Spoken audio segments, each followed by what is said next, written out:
Neon Entertainment Spotlight.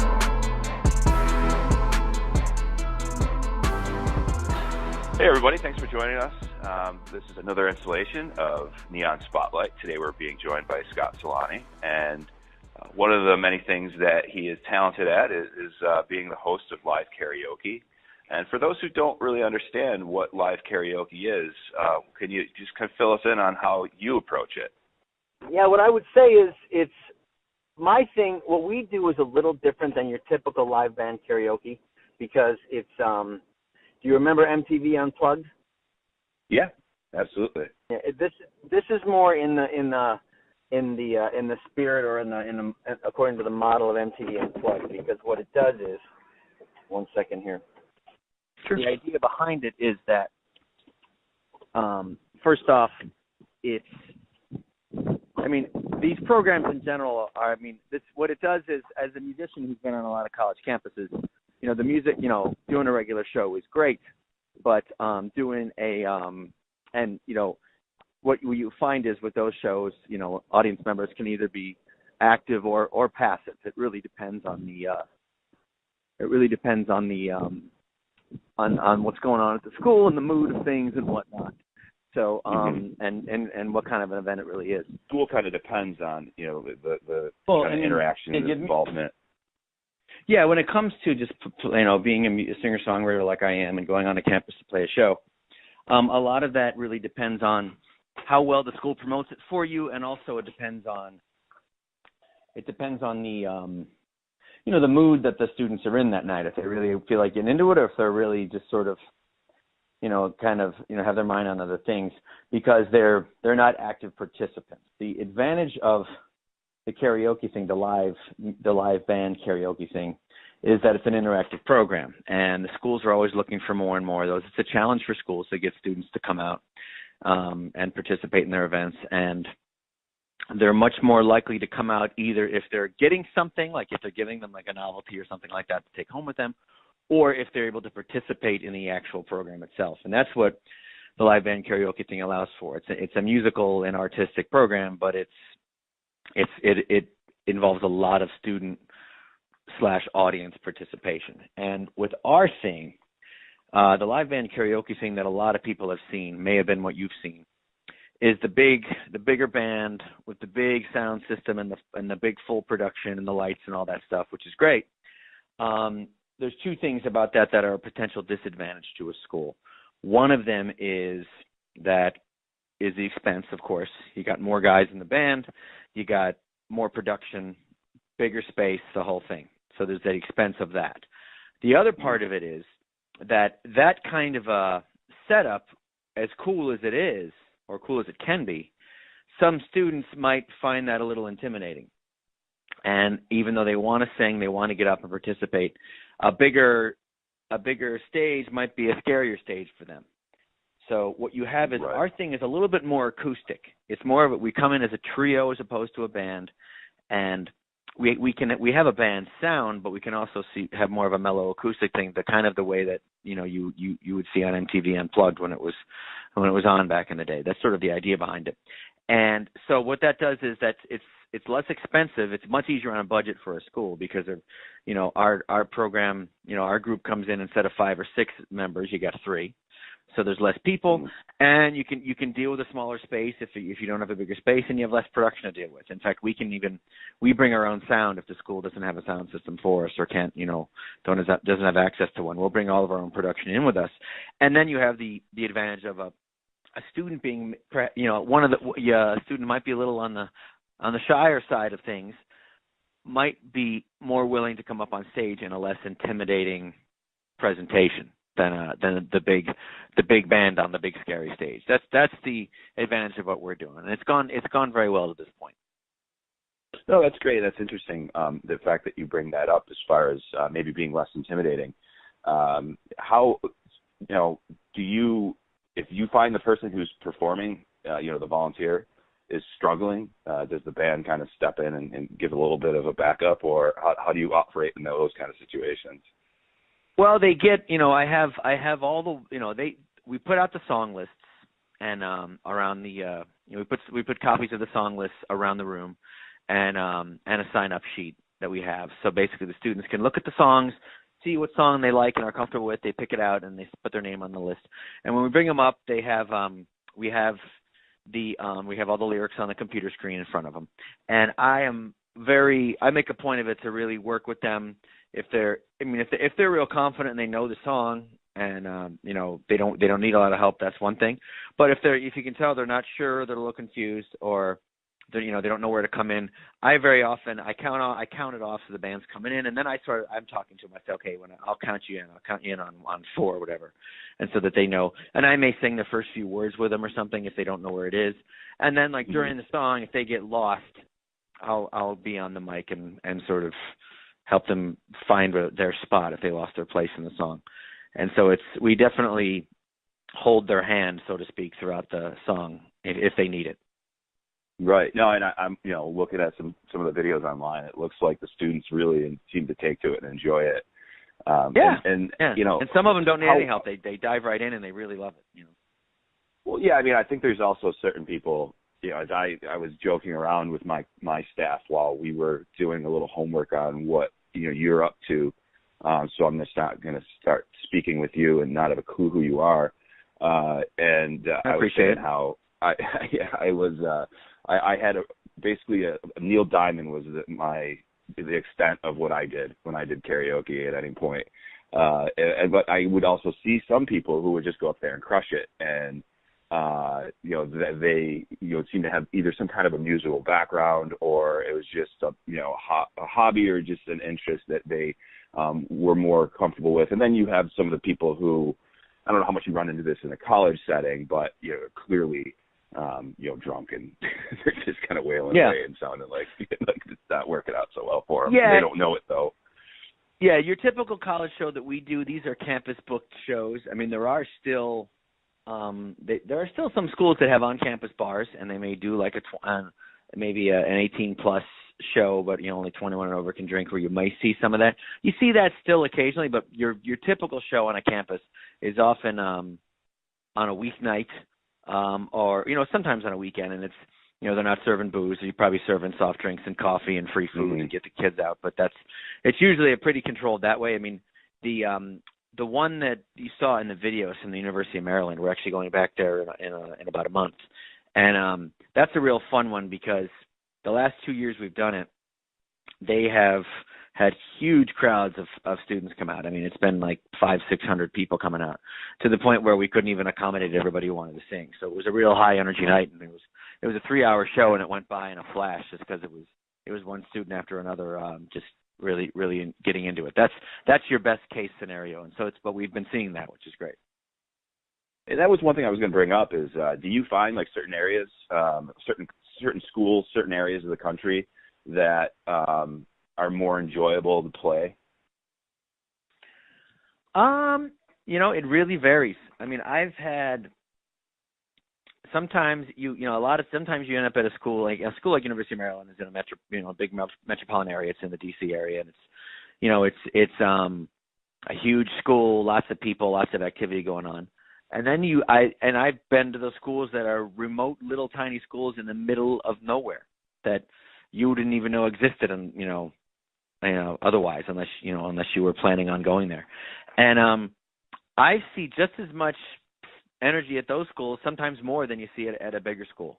Because there's, it's just a different setting, and they might be, because they're a little more remote, they might be a little more excited for some of the programming. And I really haven't been able, regionally, it really hasn't mattered. I do a lot. Most of my stuff has been in the Mid-Atlantic and the Northeast, but I've been all over the country, and I've seen just as much energy and enthusiasm in other regions of the country as I've seen near, in the Northeast or the Mid-Atlantic. It doesn't seem to matter. It's really more school specific than it is region specific, Right. Do you see a genre shift as you start to get more South or Midwestern, or is it pretty much a mixed bag at this point where pretty much everyone's listening to everything now? It's very much a mixed bag, and what we do is we have a mix of, we have on the modern end of things, we make sure we have a lot of modern top 40 from, that's either this year or last couple years. And we have some modern country and some modern rock and roll. But then we also make sure we have some, and then there's the classic stuff that surprise, some of these students surprised me. I mean, I had a student recently who wanted to sing Elvis. And he came up and did a great job, but it was surprising that a 19-year-old student wanted to play a song that came out in the 50s. But he knew it back and forth and did a nice job. Yeah, that's really cool. Yeah, I was working with some people that were younger than me, and I had a funny story about back in the time that I was talking about when I was in Charlotte, where that's when I first saw it. It was like early 2000s, and this girl that was working with me in this this part-time job when I was in college, she had mentioned something about this new band called Weezer, because Weezer kind of rebooted after they took a hiatus, and yep. Then Smooth at that same time, Alien Ant Farm, I believe, they redid Smooth Criminal by Michael Jackson, and it was just kind of funny to see these younger people who were just absolutely clueless to what some of the old music was. And on the other hand, though, we had an intern not too long ago whose favorite band was Pearl Jam, and she was probably 19, if that. And this was just last year. So it is good to see that some of these bands, and I look at as the ones I grew up as, now they're being looked at as classic rock, which makes me a bit dated, but it is good to see. I have noticed that 90s rock and roll is definitely doing. It's I don't want to say it's made a comeback. I don't know that it ever went away, but I'm finding that people, younger and older people, are really digging 90s lately. Like it's like at my shows, if I whip out an Oasis song or a Sublime song, that every age group loves it. It's pretty cool. Yeah, it seems like it's pretty cyclical. Do you see patterns and trends of this? Because you've been doing this for a bit. I mean, not necessarily the karaoke side of it, but do you see that just in general when you're going to these schools? That because it seemed like 80s music was, kind of infiltrating into the pop rock for a few years, and it still hasn't gone away. It's still, in there. But are you starting to see these patterns as you're moving through your career? Definitely. There's in terms of what they're into. I mean, there's a wide array. I mean, they always love modern stuff, but there was an 80s craze for a while. I think 90s has become a big thing again. I think it was a while back when we weren't that far away from it, and now it is again. So these things do definitely come around. It's funny also, a lot of students like hearing songs, which surprises me, that are from when they were very little. So if you're playing, you're playing your own music, but if you're also playing something, you're dealing with students that are, 18 to 22. So if you end up usually very often, if you end up playing music that's any songs that they would recognize from when they were ages 3 to 8 or whatever, basically, 15 years earlier, they really dig it. And it's funny. I'm not a fan of the. I'm not against it, but I was never a big fan of the boy band thing. But that late 90s boy band thing, it comes up a lot. They want to hear Backstreet Boys and NSYNC and that kind of thing. It's funny. Oh, no kidding. Yeah, I can relate to that because I remember riding around in the back of my mom's car and just like the soft rock kind of stuff from the early 80s. It still resonates. Yeah. I don't know if I'd exactly buy an album, but I hear it. I do gravitate towards it. Do you have anecdotally, do you have one college student that really stuck out, kind of like the America's Got Talent kind of, or the Voice kind of thing, where somebody just kind of stepped up on stage and blew you away? There was the one I can remember most, and it would be University of Maryland again. Not remember the most, but one that was really memorable was a young student came up and he sang "I Will Survive," and he had the right energy for it, and he had the whole place singing along and clapping along, and people formed like a train and were walking around walking around the room, and it was a pretty big room, and they were parading around, and he really had the audience. And he wasn't necessarily, he was a good singer. He wasn't like this unbelievably great singer. He was good, and he just had he had the right energy where the audience really took to him, and it was fun. That's pretty cool. Do you have a genre that you prefer? I'm more of a song person. I mean, there are songs that came out, in the last year or so that I think are really great. And then, I gravitate towards certain songs that I get kind of obsessed with, and it could be a Johnny Cash song that came out in the 50s, or it could be a Maroon 5 song that came out in the last year. I noticed that you're, at least in some of the stuff that I've seen online as I was stalking you, is that you seem like a pretty big coffee fan. That's pretty accurate? A coffee fan? Oh, did you see that on my Facebook page? Yeah. Oh yeah. It was an article that was Totally Buffalo. It's my wife's website, and she wrote this article about. Yeah, I definitely. I'll have more than one cup a day. I'll have several throughout the day, and it's funny because it would always be up and down about coffee's health benefits, but it seems like as the research gets more and more detailed, coffee seems to be less and less of a problem, which is fine. And I drink it. Right, I drink absolutely. black coffee. So I mean, if you're loading it with cream and sugar, every time, that's different. But if you're drinking black coffee, which is kind of how I do it, it's nothing wrong with it, in my opinion. Yeah, I'm the same way. Black coffee is the way to go. So if somebody wants to maybe move up the karaoke list, so getting you a good quality black coffee wouldn't hurt. Sure. I'd always prefer an adult beverage, but usually on the campuses they're not serving them when we're there. Right, for sure. No, this has been cool. Now, I guess one of the things I wanted to wrap up with here is just saying, if somebody who's thinking about this, they're kicking the idea around, there's a good chance they might have stumbled upon this interview or this podcast. What are maybe some things that they might want to consider when, diving down this path here? You want to make sure, that's the key of it is, and this is not just with my events, but it's so much of it is, especially if you're going a long distance away. I mean, these are technically, even though you could be on a huge campus, it's technically a private event that's for students only.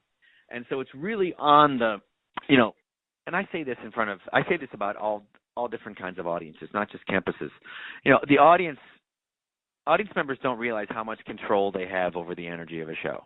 And they can, if an audience is really into it, they're going to get a better show from whatever they're seeing. It could be music, it could be comedy, it could be a spoken word artist, but the audience reaction and how they interact with a performer really matters. So obviously, number one, it's really on the campus, really, and they all know this. They got to get people out, which is always a struggle. But if the selling point with this is you come out and sing and participate, and and it's a way to, if you're promoting it right and you get a fun crowd of students out who want to have a good time, it can really be a lot of fun, and that's what we've seen so far. You get different levels of energy and maybe different levels of enthusiasm here and there, but for the most part, the students who show up, they want to sing, and it might be something that they just love to do, or it might be something that they're almost trying to dare themselves to do because they want to overcome a fear.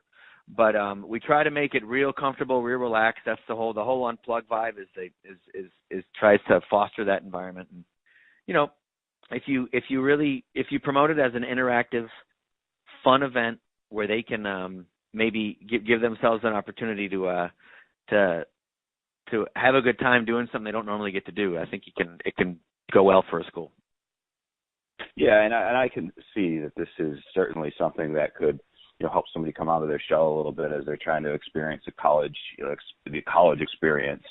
And it's certainly a lot healthier, in my opinion, to be doing something like this than I can't believe that there's, I don't want to say kids because it sounds so, but there's people who are not playing video games. They're watching videos of other people playing video games. Yeah.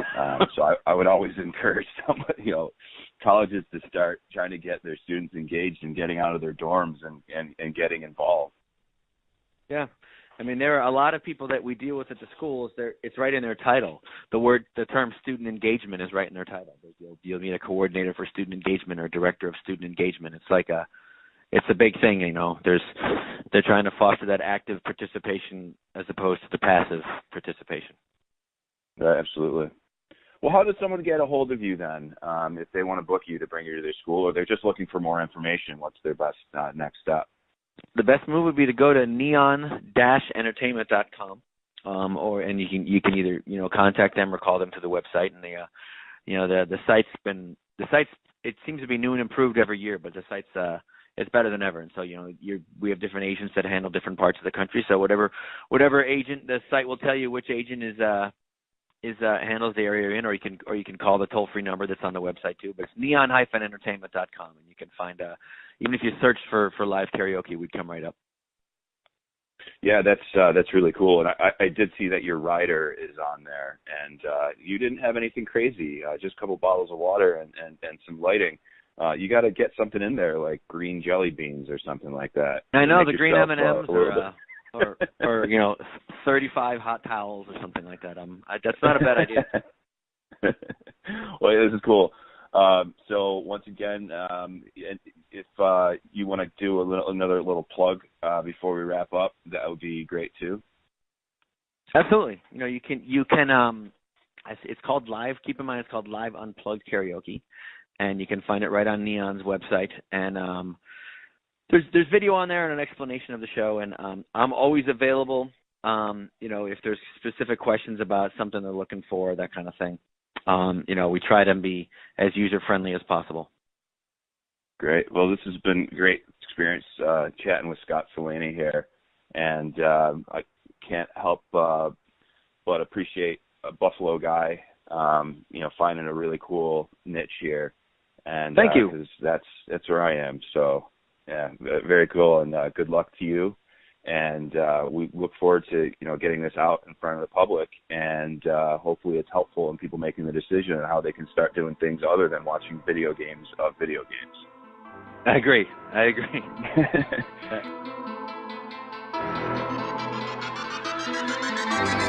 Neon Entertainment.